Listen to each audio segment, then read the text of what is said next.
Hey everyone, it's the Chippa here again with another Chippa in the third person video log episode.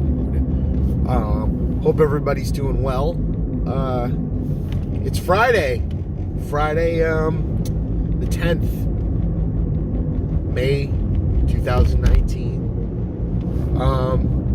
Patreon.com/thechippa, Chippa Brothers Tangent, Creating Geeks, Talkbuster Podcast, Shooting the Shit with Chippa. Got a lot of exciting stuff coming up for you guys. And a reminder, I put this on Twitter last night, but there's a misconception I wanted to clear up because I still hear this from time to time, and there's a misconception with the work that I do and these shows that I put out. But my brother Movie Bob is a guest, or not a guest, he's the co-host of the Chippa Brothers Tangent for sure. But he's got his own Patreon. He's got his own stuff that he funds. The Chippa Brothers Tangent was an initial co-creation of his and I's. He gifted it to me to help me get my Patreon off the ground. So it's my production. That and the other 3 podcasts and everything else I do and I'm going to do is entirely funded by my Patreon. So, obviously, he's got a longer standing brand. You guys love him. I love him. He's my brother. I think what he does is great. But, any of that money that you're giving him for his creations is not making its way to me. Outside of the fact that he's, one of my patrons, full disclosure. But, he's a regular patron, a few dollars a month.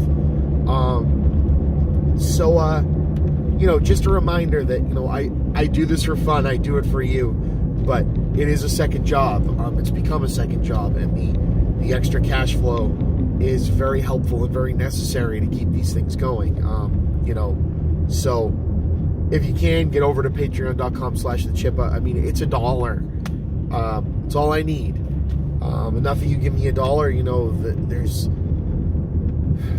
500 to 1,000 of you that download each show a month.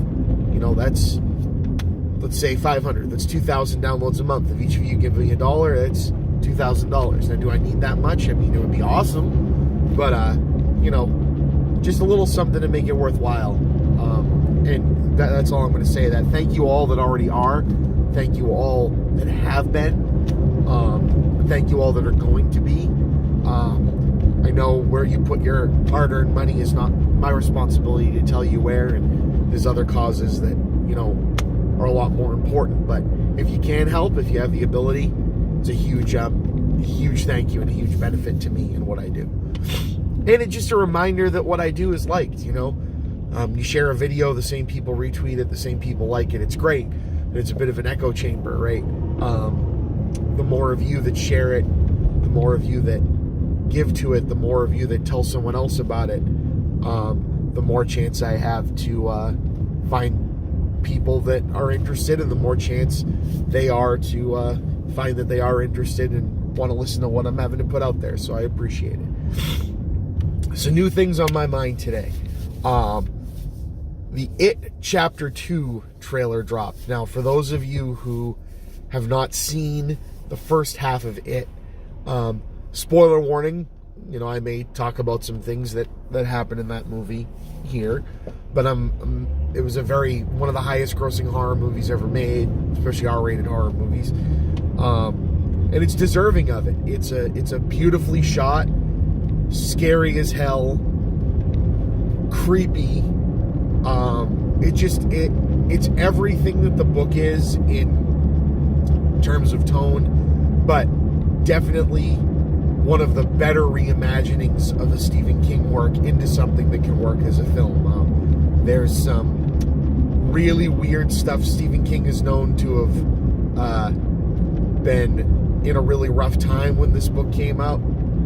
He was on, a lot of drugs, things of that nature, when he wrote this book. And there's some weird shit that, one, just wouldn't translate to film, and 2, just would be wrong to try to recreate. It's just a hard read in general, involving underage kids and some sexual encounters and some things going on there. It's fucking weird. But it's a hell of a scary book, and they made a hell of a scary movie. And no small undertaking.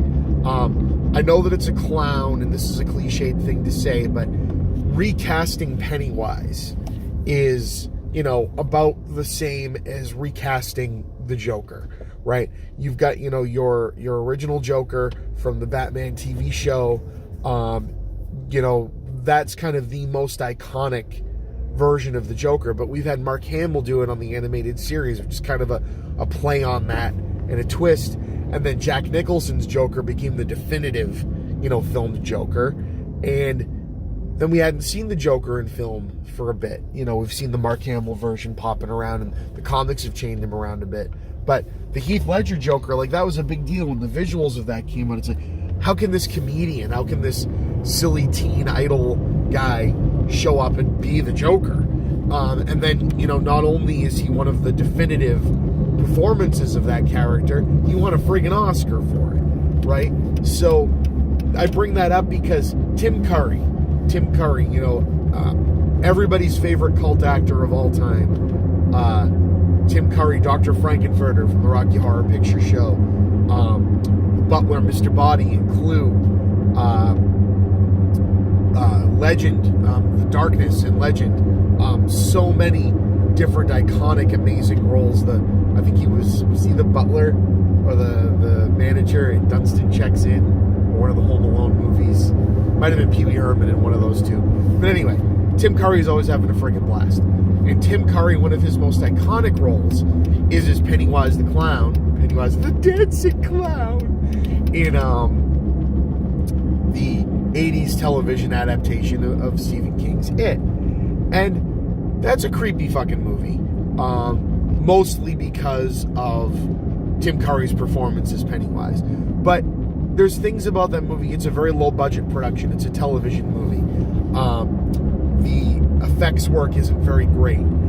It's basically carried, there's some good acting throughout, but it's carried by Tim Curry's performance. And that performance is iconic, and no one can do anything to change or remove that performance. But this is one of those things where a remake or a re-envisioning, I feel, it's a good idea because there was things lacking in how they did that original movie, mostly in the production and quality of the film itself. Not to say anything about the adaptation. The adaptation was well done. But the thing with the Losers Club and the thing with the book is, it's two stories, and they're interspersed within each other, so it keeps jumping between the future and the past. Of 27-year difference of the kids dealing with Pennywise when they're kids, and then the kids dealing with Pennywise again when they're adults. And the choice of the new film to split it into two stories with flashbacks in the second one, but having the first one be just the kids as kids, I think is a very good idea. Now, we get to Skarsgård as Pennywise. The reveal of the clown, with the very hyper shot, very brushed up, touched up Entertainment Weekly photos and Fangoria photos was curious to say the least. The look being kind of a more vaudevillian, turn of the century, early 1900s sort of clown, instead of the Pennywise from Tim Curry's version, which was going for more the Bozo the Clown kind of look, was an interesting one. My original take was, this clown is too scary looking. The thing with Tim Curry's version of Pennywise is, it looks like a clown you could run into at a circus. And those are scary enough. But the pictures of Pennywise from Skarsgård looks like they were trying to make him terrifying. And it's one of those things, like I always say, I said it about the Sonic thing, I want to see it in motion before I make any comments. So, it's the performance of this friggin' thing, man. Skarsgård does something completely different than what Tim Curry did with this. There is a visceral, violent, animalistic need to feed and need to play and taunt. It's just brilliant. And the reimagining or the usage of the other ways that Pennywise tries to lure the kids in, since, the clown is just one of the ways that he does it. It's really cool. I love the first It, and I love what they did with it. So we get to this trailer. Trailer opens with our main character as an adult now going back to her childhood home in Derry. I I love the pulling out the note that the secret admirer kid from the first one. And I'm sorry, I'm going to botch the names. It's early, and I should have done more pre-work, but whatever. And she's reading it, and an elderly lady is now living in her house, and some of the stuff is left, and some of the stuff is, the elderly lady's stuff. And the lady's just a little off. Hey, I'm sorry it's so hot. Around here in this temperature, you could almost die. But you know what they say about Derry? No one ever really dies. And then the lady freezes. And then comes back into it. And just little creepy things that she's scratching like a wound you almost see on her chest. Of course, this is Pennywise, right? But the tension in the scene of the lady trying to be sweet and then full on, very nod back to things like The Shining, with the lady in the hotel room, where you just see the legs and the cameras between the legs running at her and running at Beverly to get her. It's really scary shit. Everything after that with Pennywise and the Losers Club getting back together, I just can't wait. It looks scary as hell. It looks like a great follow-up to the first half. It's been a bummer that we had to wait for it, but I can't friggin' wait. So that's my take on it. Chapter 2. Watch the trailer with the lights on. Another thing, so a little bit of a what's the word? A little bit of a teaser, if you will, is the Spielberg Smackdown went real well with the guys over at Geeks with Shields, and we are trying to laser focus that approach, get a little bit more structure. But we think the director Smackdown thing is a good idea, so we're preparing to do one about another director. It'll be obvious from when I say the movie, but the head over there, Ulrich at Geeks with Shields, or the co-host, creator of it, has not seen a ton of Kevin Smith movies, and so it's interesting because, and we'll get into this more in the podcast, but I think you kind of have to hit them at a right time. I think you kind of had to be in the similar mindset of Smith and in the similar career track and everything to appreciate Clerks as much as I and others like me appreciate Clerks. But his filmography is weird, man. And, I feel outside of the one that I watched last night, which is what I want to talk about, I feel there's something to be found that's good in all of his movies. There's lesser ones. Yoga Hosers is definitely a guy and his family and friends having a good fucking time. And I think that stands straight and tall in the middle of the movie and just begs you to love it, even though it's really stupid and it's really silly and it's really cheap and the jokes are really corny. But I just love it. It has a full moon features like 1980s horror vibe where I just throw something at the wall and see if it sticks. And, okay, I want to do this kind of movie. And, the subplot of a Canadian Führer in World War II that's making, Nazi bratwursts that are all voiced by Kevin Smith. It's very silly, but you know what? It's electric. Wookie, wookie, wookie. And I love it. But again, it's one of the lesser ones. That, Jersey Girl, things like that can get boxed down at the bottom, but they're still enjoyable movies. I feel like, they don't necessarily coalesce into the best of what he's done, but he's experimenting and he's having a good time. Again, more on the podcast. But, so, I watched Cop Out, and I had avoided Cop Out to give you guys, and people can correct me on exactly how this went down, but Kevin Smith made Zack and Miri Make a Porno. And Zack and Miri Make a Porno, I absolutely love. It's just like with Clerks 2, it's kind of a winky reimagining or nod to, the making of Clerks. It's about, a bunch of buddies. Jay Muse is in it. It's great to see Jay Muse in a Kevin Smith movie, not as Jay, and to have a, pretty big role. He's fantastic in this. He's really fucking funny. Everybody in it's really funny. But it's Kevin Smith co-writing and producing and directing, I think it was co-writing at least, a Judd Apatow movie. So it's definitely in that Seth Rogen, Jonah Hill, Judd Apatow vein of humor, but with a Kevin Smith script, with Kevin Smith dialogue. And I think they meld together really well, and I just love the shit out of Zack and Miri Make a Porno. But audiences did not. Zack and Miri Make a Porno bombed. Kevin Smith got depressed. He was already kind of on the outs of the film industry anyway, and he took on something he said he would never do, and he directed an existing script. He contract directed.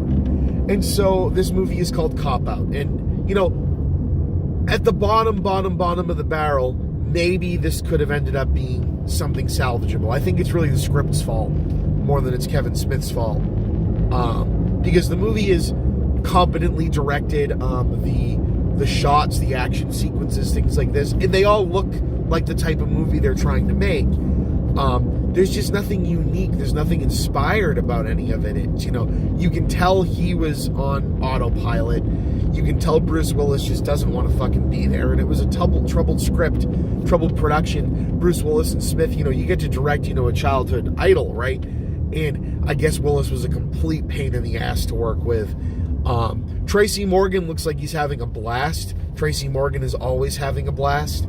But his sort of mumble and improv through the stuff, the script wasn't written for that. So when it's trying to be serious and trying to move the script along, it kind of jumbles up. Sean William Scott is having a blast doing what Sean William Scott does. And I feel like him and Tracy Morgan are having the most fun working with Smith. You can tell the scenes of banter between them. They're having a good time. Anytime Willis is forced to get into the banter, he's either just kind of moving through the motions like this, like he really doesn't care, or he's half smiling or bumbling through the dialogue to kind of just let you know this is fucking stupid and I don't give a shit, give me my paycheck. And I hate that version of Bruce Willis because he can be so fucking good.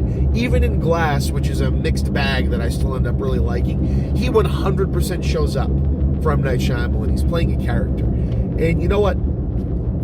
Whatever you had to disagree or not get along with Smith, fuck you for, you know, making this movie worse than it probably could have been. But, yeah, Cop Out is a failure. It's a bummer. The thing that's funny about it is it's a failure, but I think, it made more at the box office than pretty much any of Kevin Smith's movies. Probably cost a little more to make. I haven't really looked that up, but, you know, Jay and Silent Bob Strike Back, for instance, which I saw 9 or 10 times in the theater, made like $10 million less at the box office than Cop Out. So, I don't know. But anyway, stay tuned for whenever that Geeks with Shields SmackDown episode comes out. You know, Ulrich's going to have to get through the Kevin Smith movies first and then hate me for it at the other end. But, you know, the one I hadn't seen was Cop Out. I have now seen every Kevin Smith movie. And, sorry. Anyway, this has been the Chippa. See you guys on the other side.